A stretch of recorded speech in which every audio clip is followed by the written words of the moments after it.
Bonjour et bienvenue dans cette nouvelle vidéo de Budgeconomie.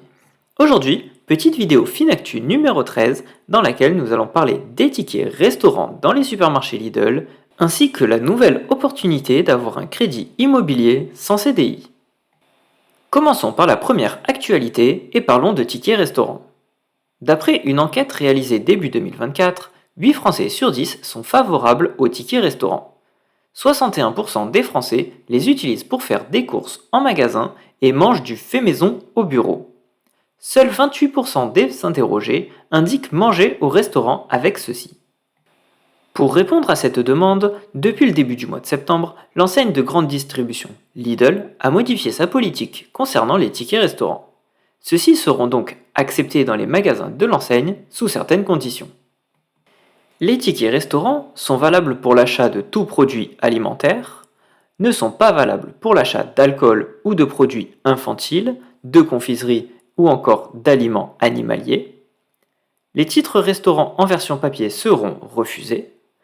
L'utilisation sera plafonnée à 25 € par jour et sans rendu de monnaie. Enfin, les transactions d'un montant inférieur à 1 euro peuvent être refusées par le magasin. Avant de passer à l'actualité suivante, je tiens à préciser qu'aucune marque n'a sponsorisé cette vidéo. Intéressons-nous à présent à une actualité qui risque de faire énormément de bruit concernant le prêt immobilier. Près de 4 millions de Français, soit plus de 13% des actifs, travaillent sans avoir un contrat à durée indéterminée. Que ce soit un contrat à durée déterminée, le fait d'être micro-entrepreneur, freelance, intérimaire, saisonnier ou encore intermittent du spectacle, ces contrats représentent une part croissante de la population active.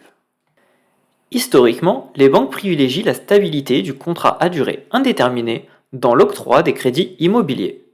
Par conséquent, les travailleurs aux revenus irréguliers et aux contrats à durée limitée se voient souvent refuser l'accès au financement bancaire.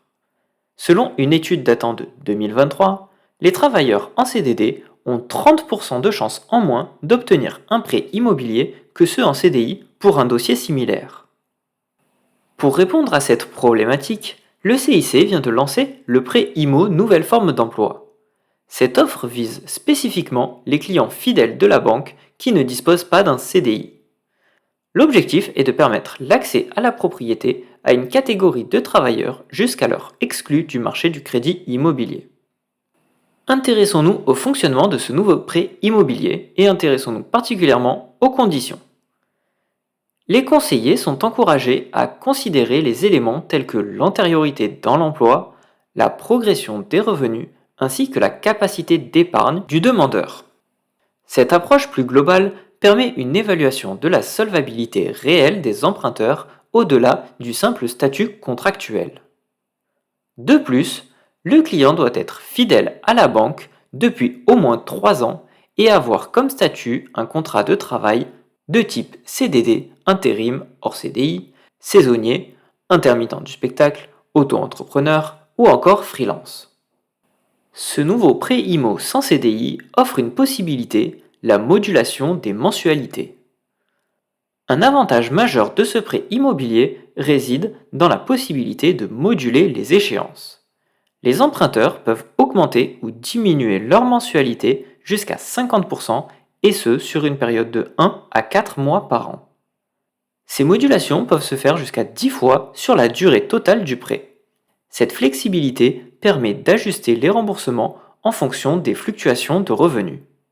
Ces modulations ont un impact direct sur la durée de l'emprunt. Il ne me fait aucun doute que cette offre sans précédent puisse être reprise par d'autres organismes bancaires.